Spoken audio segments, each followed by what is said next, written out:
the Derek Diamond Experience!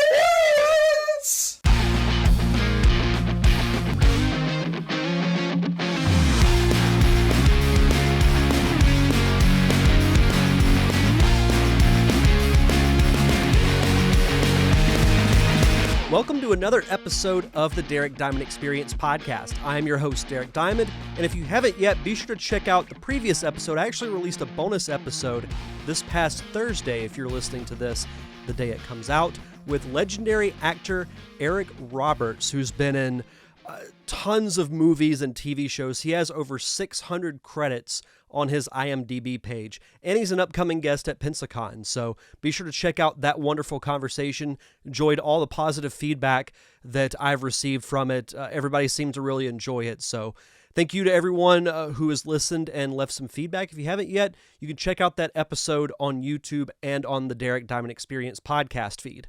For this week's episode, I'll be chatting with another Pensacon guest, and we're actually going to deviate a little bit from the norm on this show because, for the most part, we talk with those who work in film and television. Well, we're going to be talking with an author for this week's podcast, legendary author Kevin J. Anderson, who's written many best-selling books. I believe he's written over 175 books total throughout his career.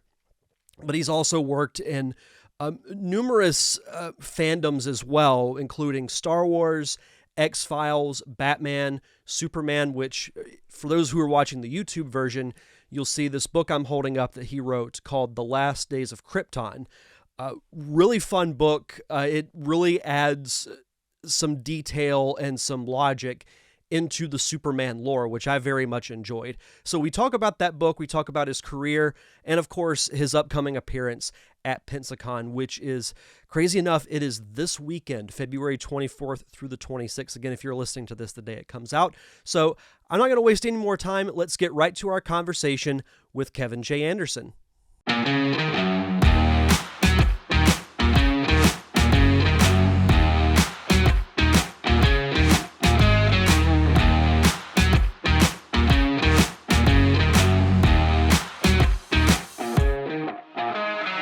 Welcome back to the Derek Diamond Experience podcast, and this week it is my honor to welcome legendary author and upcoming Pensacon guest, Mr. Kevin J. Anderson. Kevin, how are you?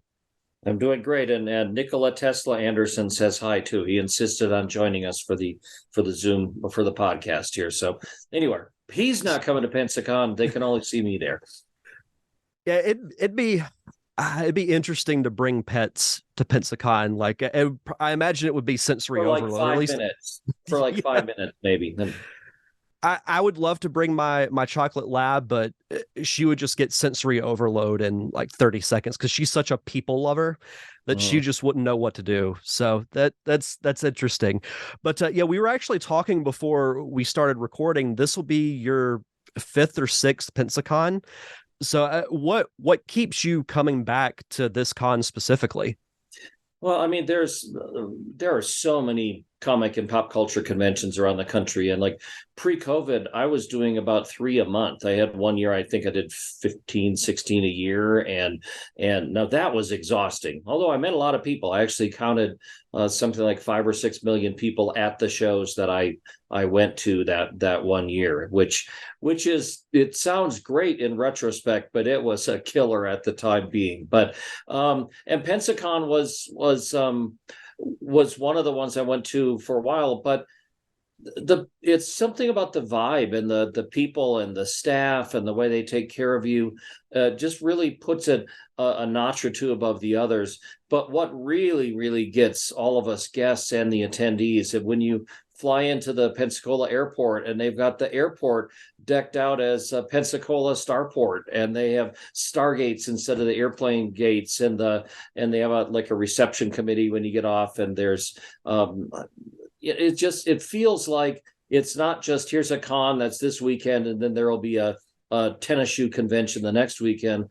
Pensacola just really gets into this whole this whole thing, and it shows. I mean, the whole town feels like it's got that whole we love science fiction and fantasy, and kind of gives you this at home feeling. And so the programming is great, the staff is great, and the show itself, we just always enjoy it. So, and as speaking as a Pensacola native, you mentioning the rebranding of the airport, I feel like when that happens, that's when it's officially like, okay, Pensacon is about to be here, because it was rebranded like a couple of weeks ago, so you'll get to see it again once you arrive. So, well, I mean, like I said, I go to a lot of these shows, and I have never had that experience. I've never gotten off the plane in Oklahoma City and we see something like that. It's just, I mean, the cons are big, but this feels like it's not.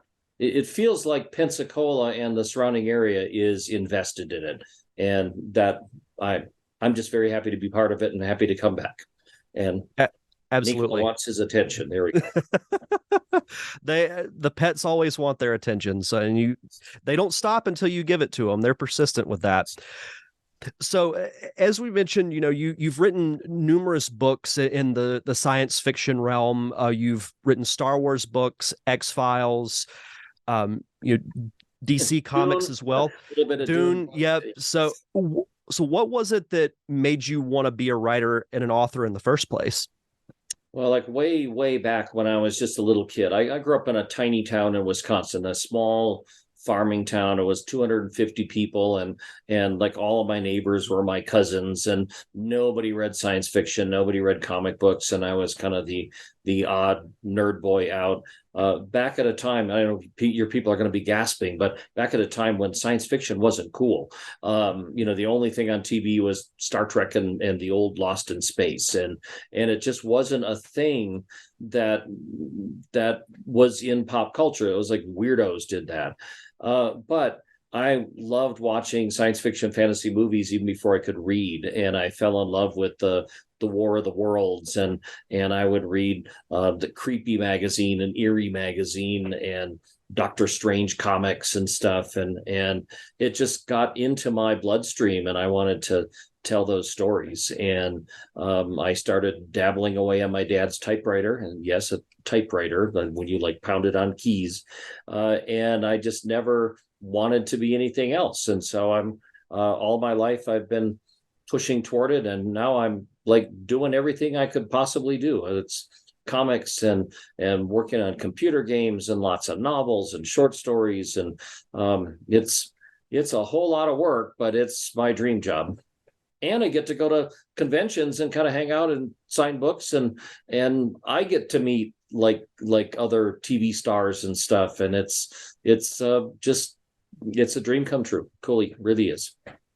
And you also get to meet other like-minded people, that because I can speak from experience. I grew up in a small town about an hour north of Pensacola, and I didn't know too many people that would read science fiction books or watch Star Wars, or and Star Trek The Next Generation was the big thing when I was growing up. So I can totally understand that, and it shows that people can have a voice, that you may not grow up knowing a ton of people that like the same things as you, but as you get older, you will find those.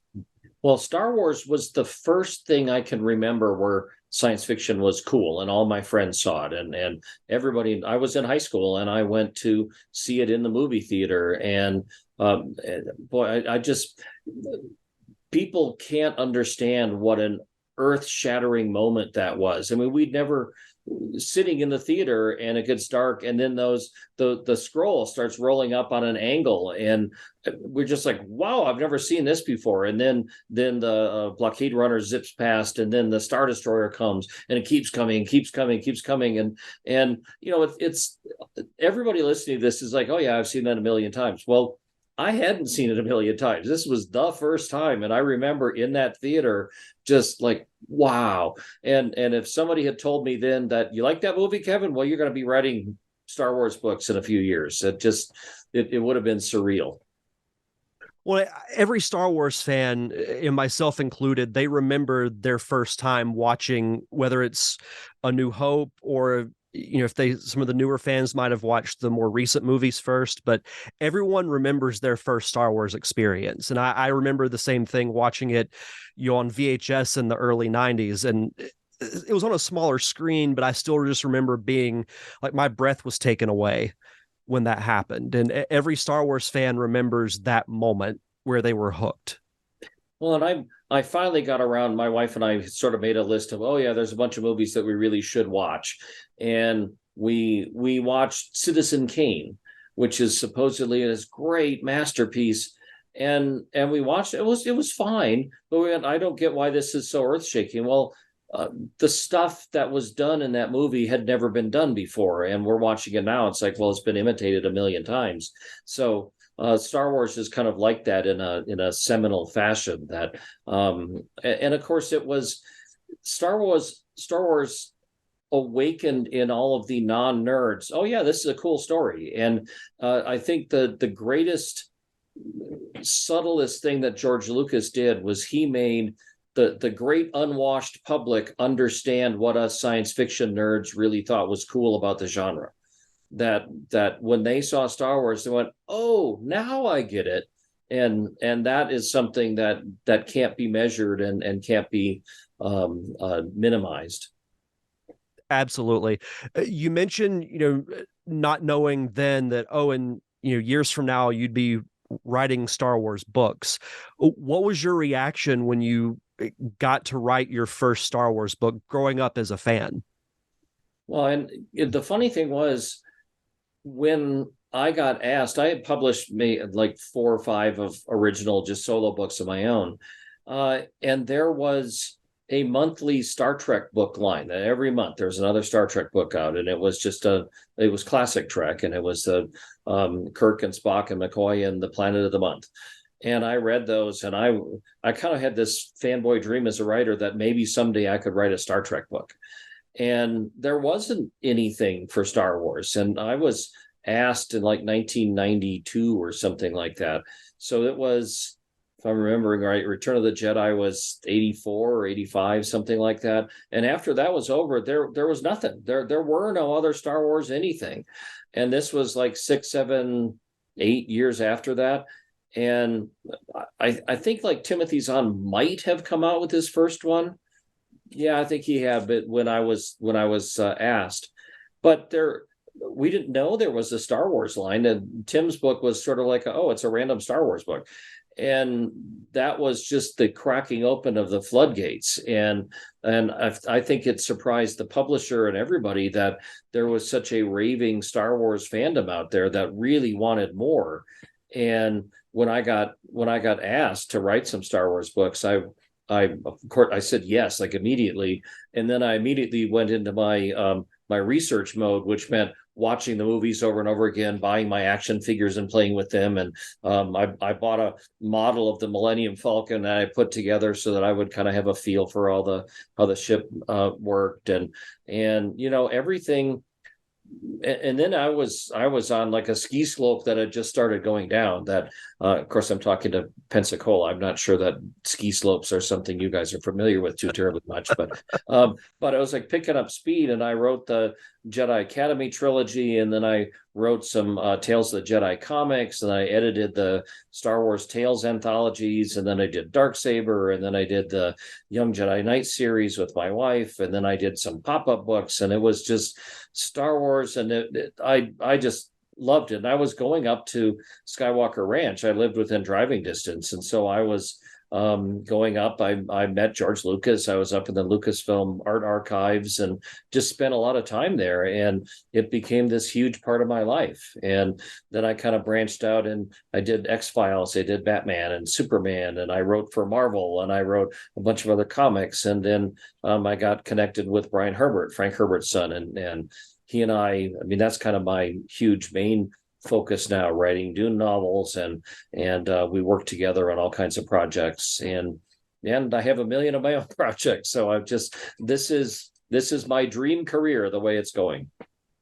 When you mentioned Superman, and that's actually an excellent segue into a specific book that I wanted to ask you about, which is The Last Days of Krypton, which I bought, I believe it was at Pensacon 2015. It was one of the early Pensacons that you were at.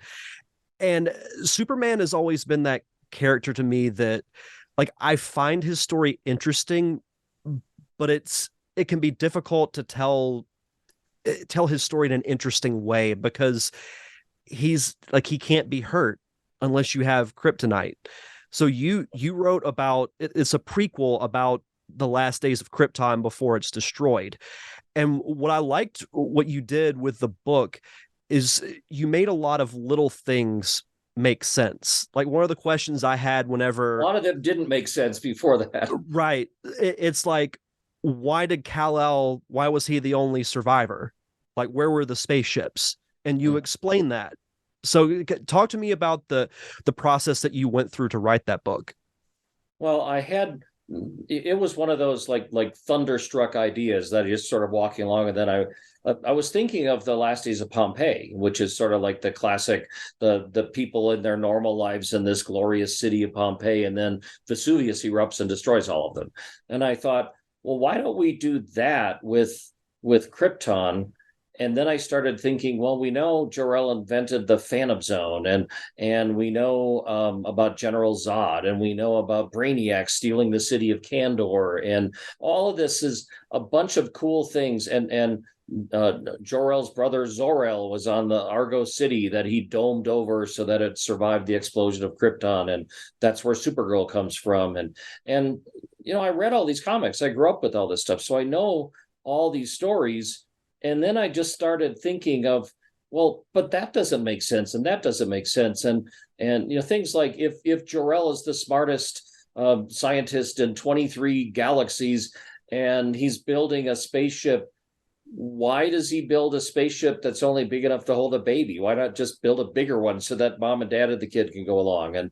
And why, if it's the most advanced planet, why is there only one spaceship on the whole planet? And then I loved the whole General Zod uprising thing. And then I started thinking, they set up in the mythos that Brainiac comes and steals the capital city of Kandor, shrinks it down and puts it under a dome and then flies off with it. Well, just imagine if some alien came and just stole Washington, D.C. and shrank it down and went away.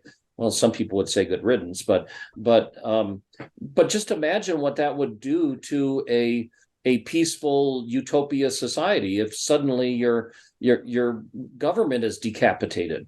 Well, that opens it right up for a tyrant like General Zod to come in and take over Krypton. And I tied all these things together. And so here's the ironic thing is I had done a little bit of work for DC Comics. Oh, Nicholas had it with this interview, I think. There he goes. Probably going to go. He's more of a Batman fan. Yeah, well, sorry, Nico. And the thing is I had done a little bit of work for DC Comics, but at the time, the vice president of DC was a huge Dune fan. And I would just send him a signed copy of whatever Dune books that we came up with. And we would meet at San Diego Comic-Con and New York Comic-Con. So I knew him well enough. And and when I got this idea for Last Days of Krypton, I went right to the top. I said, hey, I've got the coolest idea ever that we should do. I wanted to do comics. And he said, that is the coolest idea I've ever heard. Let's do a big book for it. And that's how we wrote Last Days of Krypton. And boy, did I have fun researching basically, it's my challenge to retcon all of this stuff because so much of the Superman mythos just, that doesn't make sense, and that doesn't make sense, and that doesn't make sense. But at least most of it, I hope I made it make sense. No, you absolutely did. And as I was reading through it again, because it had been years since I've read it, I was thinking, because there's the new, I won't say new, but the Superman and Lois show that's still on CW. Which I kind of gave up on it, but I loved the first year or so. It like so many of them that they're great, and then it's like, okay, we're stretching it a little bit too much, but I did enjoy the setup, and I will rattle everybody. I despised the Man of Steel movie. I thought that did not understand Superman at all, period. And I could talk the rest of the podcast about it, but let's not. We have other things to talk about. Yeah. We'll see what they do with James Gunn rebooting it and everything. So we'll see what they do with it. But I was actually thinking your book would make for a very good movie or a series that would Well, make. see, that's the other thing, is that I had written The Last Days of Krypton, and I explained all of this stuff, and it was canon because DC bought it and they approved it and they put it in there. And then I heard they were making Man of Steel, where they're redoing, and Russell Crowe was going to be Jor-El. And I thought, well, since it's canon, maybe they'd at least read my book before they made the movie. And now they made up some entirely different thing that doesn't make nearly as much sense. But oh well, I would love to see it. But there was that Krypton TV show that it was Krypton 90210, I think. But I didn't stick with that either. So Yeah, I tried, but it just never really grabbed me personally. well, it's like that they didn't understand the potential they had, and well, I mean, not just touting my book, but my book has got lots of cool stuff in Krypton. It's The Last Days of Pompeii. That's a great story. And what they did in the Krypton show was kind of a head scratcher, how they went in that direction. But yeah, it's anything that gets on TV, and I know how hard it is to get something on TV. I mean, kudos for trying something at least. yeah, absolutely. So you mentioned working in both comics and in your writing novels. How is it compared, the two? Like how is it working in the comic world compared to the novel world? Well, I'm first and foremost a novelist. I mean, that's what I've done the most of, and that's what I like to do. And it sort of gives me the room to write the story the way I want to, and I can spend as much time as I want describing things and as much room. But I have been a comic fan since forever. And so when my very first comics were the Tales of the Jedi, Dark Lords of the Sith series that I wrote with Tom Veitch, who taught me how to write comics. And Star Wars was just so visually jam-packed with ideas that it was tailor-made for comics. And so we did this whole epic series of Star Wars, which was like 4,000 years before the movie. So it was almost like a King Arthur and the Knights of the Round Table version of Star Wars. And we just loved doing that. And that series was great because you can do, the old cliche, a picture's worth 1,000 words. So I can not write 1,000 words. We can just do a big picture of the temples and the jungles and things. And I think that there are some stories that work really well in comics. But in my writing itself, my writing style is very like colorful and visual. It's not like super artsy fartsy literary. It's like big action going on all the time.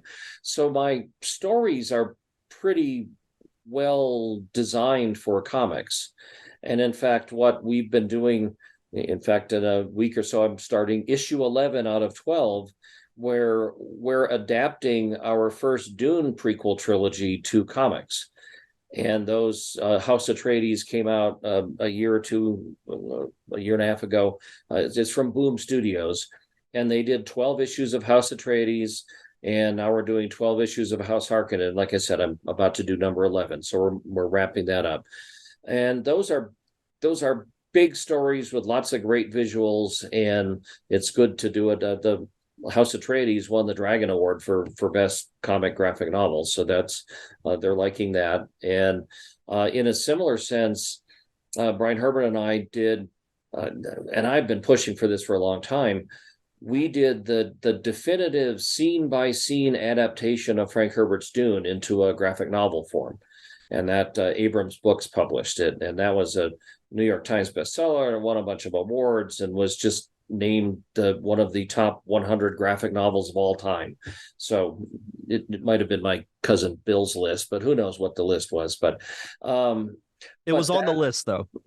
Yeah, I mean, you just say it's a bestseller. Well, it could be a bestseller in my small town that has a bookstore with 3 books on it. But it's anyway. I don't want to digress. I love that novel, and it's scene by scene the way Frank Herbert wrote the book, and doing such a deep dive, such an X-ray in Frank's novel, which I've read, I think 26 times or something like that, and I keep studying it, keep really analyzing it. but writing the script to convert Frank's novel into comics really emphasized to me how hard it is to make that into a film, because there's so much internal dialogue and so much static stuff, and the first 50 pages or so, the only thing that happens is Paul puts his hand in a box.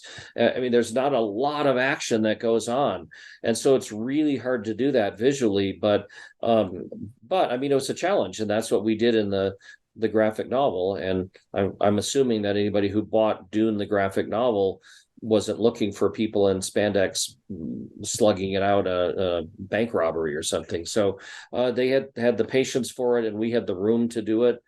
And so I like writing comic scripts a lot. It's a little weird to adapt my 600-page novel into a 22-page comic issues. And there are times that I just want to scream and say, give me 10 more pages so I could do this. But you can't, because a comic is 22 pages. You're locked into that. The monthly, the flippy comic books are 22 pages. And it's not just 22 pages. There's actually a left side of the page and a right side of the page. So if you're doing a 2-page spread, you can't have it over page 1 and page 2, because that's where the flip of the page is. And so there are a lot of constraints in comics, but there's a lot of freedom too. And if you're working with a good artistic team, which I have, it just comes out like a concert instead of a solo performance. Yeah, absolutely. And I imagine the relationship with the artist is important, and to have that coexisting view to make the process go much smoother, because they're so important to each other. Yeah, and I really try to collaborate with them rather than saying, here's my script, don't change a word, don't change a panel. In fact, a lot of times I like to lean on the artist, that if I do have a scene where it's a 3-page lightsaber battle and it's just all action, instead of me saying panel 1, this happens, panel 2, this happens, panel 3, I can often just say, this is a balls out furious lightsaber battle, and you got 3 pages, just make sure that this guy dies at the end, and let them go with it. And they like that, because then they can do whatever they want. And most comic artists aren't, it's not like they're doing an assembly line thing. They don't want to be told exactly what to do each time. They want to have their artistic freedom, and I think that's what generates the best comics. Absolutely. So as we start to wrap up here, I do have to ask, as a Star Wars fan, when Disney bought the rights to Star Wars and they said that all these books that came before aren't canon, how did you and the other authors react to that? Well, they become legendary now. So that's why you're a legendary author. Boy, I was not expecting the huge fan backlash to that. I mean, I kind of went, oh, well, I suppose they're going to do that, because when J.J. Abrams was going to do The Force Awakens, I don't think you can walk up to a big movie director and say, you're going to do the next Star Wars movie, hooray, but you also have to read these 300 books and don't contradict anything in them. So, I mean, it's a fair point. I sort of never imagined that they were going to do that. It might have been cool if they had taken my trilogy or Tim's trilogy or something and used that. But again, being a comics fan, look how many times they've rebooted Batman on the films. And this was sort of a Star Wars reboot. And I thought, well, I guess they're going to take and pick what they wanted.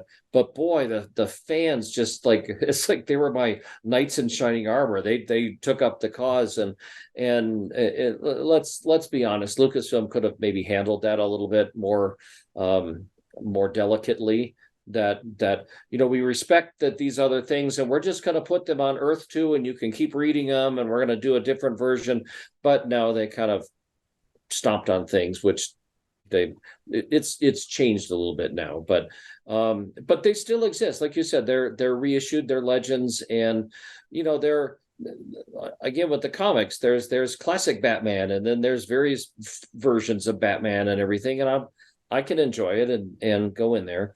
I'm just glad that they kept my books around, even if it's got the Legends banner on it, because they could well have just said, well, we're not doing these anymore, and let them go out of print and nobody could read them. So it's now 2023. So we're 30 years since my first Star Wars book was published, and they're still around. So I'm when I see people who name their kids after characters in my Star Wars books, and those kids are now in high school, that's a little creepy, but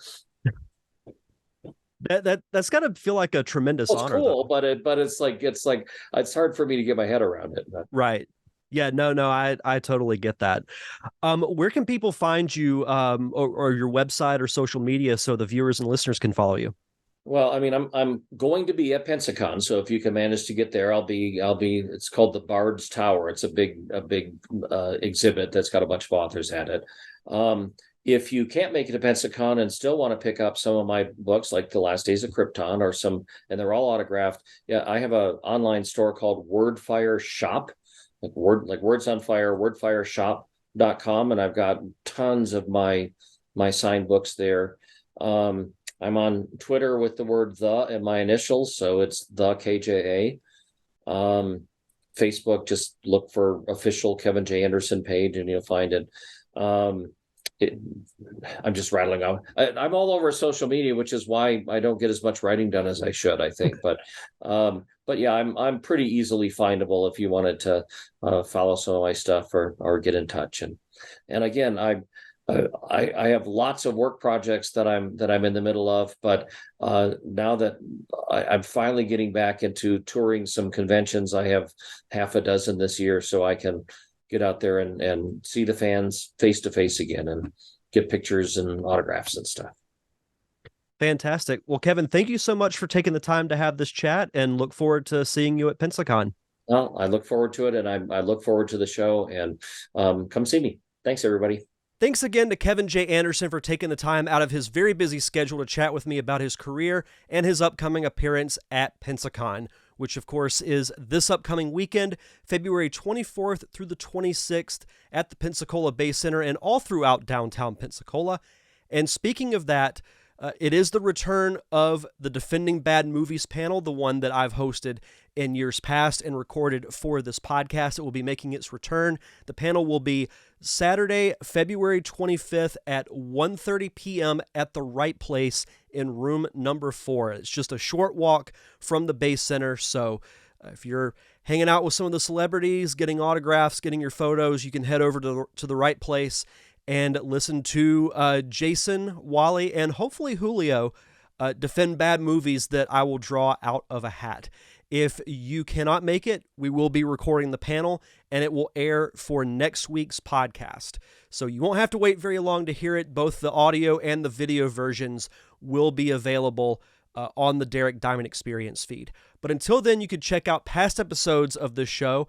Just head over to linktree.com/DDiamondPodcast. It's where you can find where you can subscribe to the podcast, a link to the YouTube channel, social media. Everything is in one location, linktree.com/DDiamondPodcast. And if you could, please leave a review. The more reviews I get, the more visible I become to the podcasting public. And I believe that's going to do it for this week's show. Thank you once again to Kevin J. Anderson. Hope to see you all at Pensacon. I'll also be moderating some panels as well, in addition to Defending Bad Movies and Nerd Cave Retro. So I'll be out through the entire weekend. If you run into me, just stop and say hi. Be happy to chat with you. And we'll see you guys back here next Monday for another awesome episode of the Derek Diamond Experience podcast.